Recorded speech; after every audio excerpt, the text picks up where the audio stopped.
The European Court of Justice ruled EU countries must recognize a marriage between EU citizens of the same sex.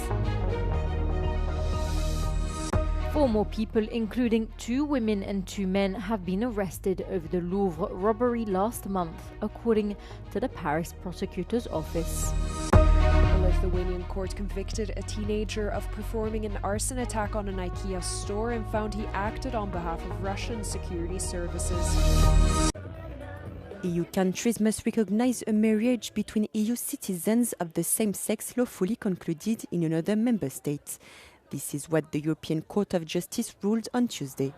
Refusing to do so is contrary to EU law and infringes the freedom and the right to respect for private and family life, the EU's top court said.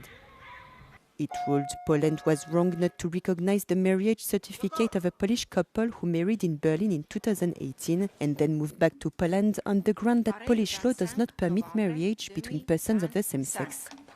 Polish lawmakers' reactions were mixed. Pytanie jest w tej chwili takie, w jaki sposób miałby się odbyć kwestia implementacji do polskiego prawa. No bo jeżeli to ma przejść przez polskie prawodawstwo, czyli Sejm, Senat i podpis prezydenta, no to nie możemy doprowadzać do sytuacji takiej, już pomijając pewne kwestie takie typowo związane ze swoim takim indywidualnym podejściem do tej sprawy, który każdy z polityków pewnie ma, do tego, żeby łamać konstytucję. Mam nadzieję, że to będzie przełomowy wyrok. Mam nadzieję, że polskie instytucje teraz głęboko się zastanowią, w jaki sposób respektować małżeństwa zawarte poza granicami Polski, małżeństwa osób tej samej płci, bo jednak jesteśmy członkiem Unii Europejskiej. 16 EU countries recognize same-sex marriage in the EU. In addition, 6 more countries recognize civil unions or partnerships for same-sex couples. 5 member states do not recognize any form of official union for same-sex couples. 4 more people have been arrested in connection with last month's jewellery heist at the Louvre, according to the Paris prosecutor's office on Tuesday. The 2 men and 2 women in custody are from the Paris region and range in age from 31 to 40, said the prosecutor Laure Bécu. The office did not say what role they are suspected of having played in the theft. But according to local media, one of the men arrested was a member of the 4-man team thought to have carried out the robbery.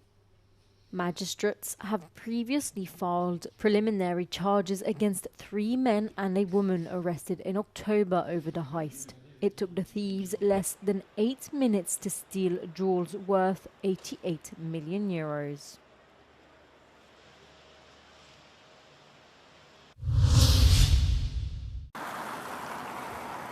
A Lithuanian court convicted an 18-year-old of performing an arson attack on an IKEA store in Vilnius last year. The court found he acted on behalf of Russian security services and found him guilty of charges including a terrorist act and illegal possession of explosives. The teenager Daniil Bardadim pleaded guilty to the charges. He was sentenced to 3 years and 4 months in prison. Europe has recently been the target of a wave of arson and other sabotage attacks, with Russia accused of being behind them. The Swedish company is thought to have been targeted because the company withdrew from Russia, as well as because of Sweden's support for Ukraine. The store in Vilnius was attacked in May in 2024, when an explosive device set off early in the morning.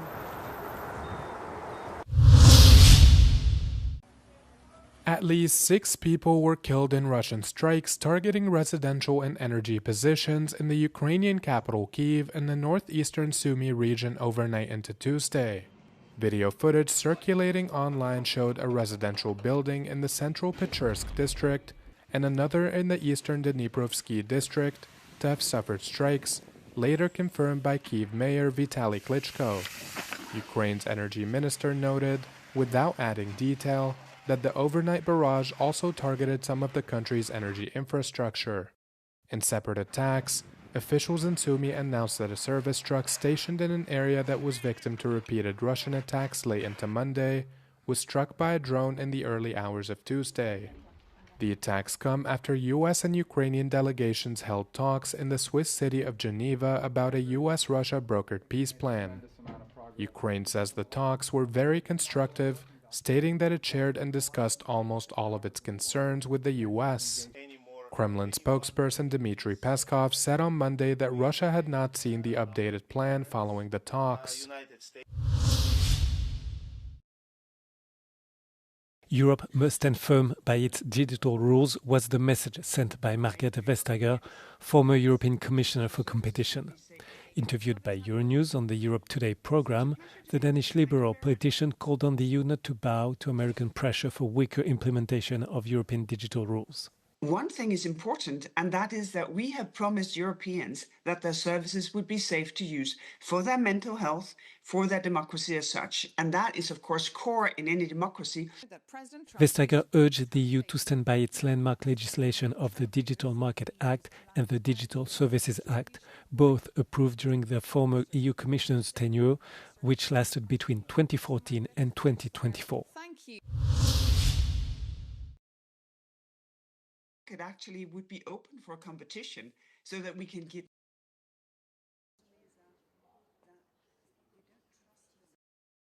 euronews.com. But for now, coming up, we'll be joined.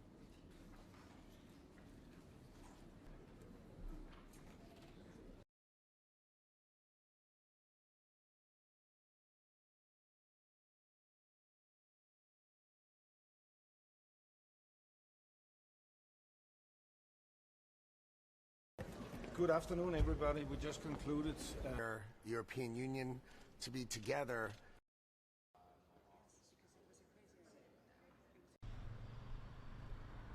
Hundreds of travellers have been left stranded as airlines have cancelled their flights after the US issued air safety warnings around Venezuela. The US FAA alert issued last Friday urges pilots to use extreme caution due to the worsening security situation and increased military activity in the region.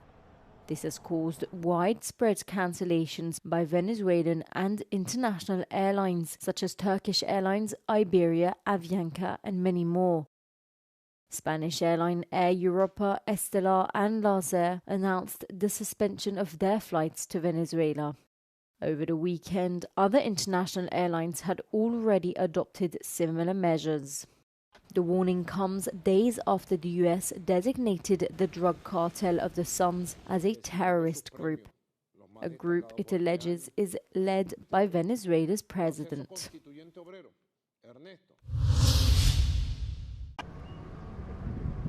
Greece's former Prime Minister Alexis Tsipras blasted his ex-finance minister Yanis Varoufakis in his recently released memoir. Tsipras argued that Varoufakis was, quote, more a celebrity than an economist. He also said he underestimated the human factor when appointing him as finance minister during Greece's debt crisis in 2015. A decade ago, Tsipras rose to power on an anti-austerity agenda. However, the former prime minister appeared on track to lead Greece out of the Eurozone. Despite a referendum in which Greeks rejected the bloc's proposed bailout terms, Tsipras ignored the results and accepted a new package with harsher austerity measures. Varoufakis resigned over the ex-prime minister's decision to reverse course. On Tuesday, Varoufakis commented on the release of the memoir, saying he had not read the book and would instead wait for the movie to be released.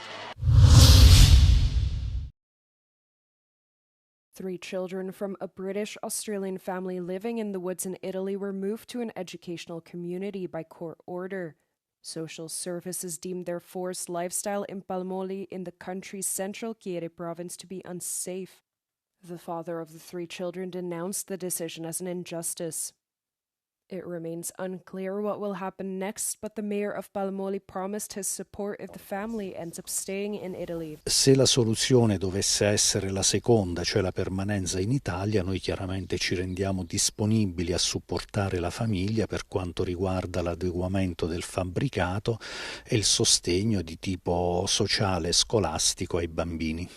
The family of 5 had been living in a forest without running water or electricity. Social services conducted an inspection and deemed the environment unsuitable for the children's development. The children did not attend school and had no peer relationships. However, the parents have argued that their lifestyle represented a deliberate choice inspired by a return to nature, not neglect or abandonment. They maintain that the children receive home education, which is legal in Italy, and are cared for by a pediatrician. As the cost of living crisis eases, more Europeans are finding it easier to pay their bills on time. A quarter still struggle, however, a recent report has found.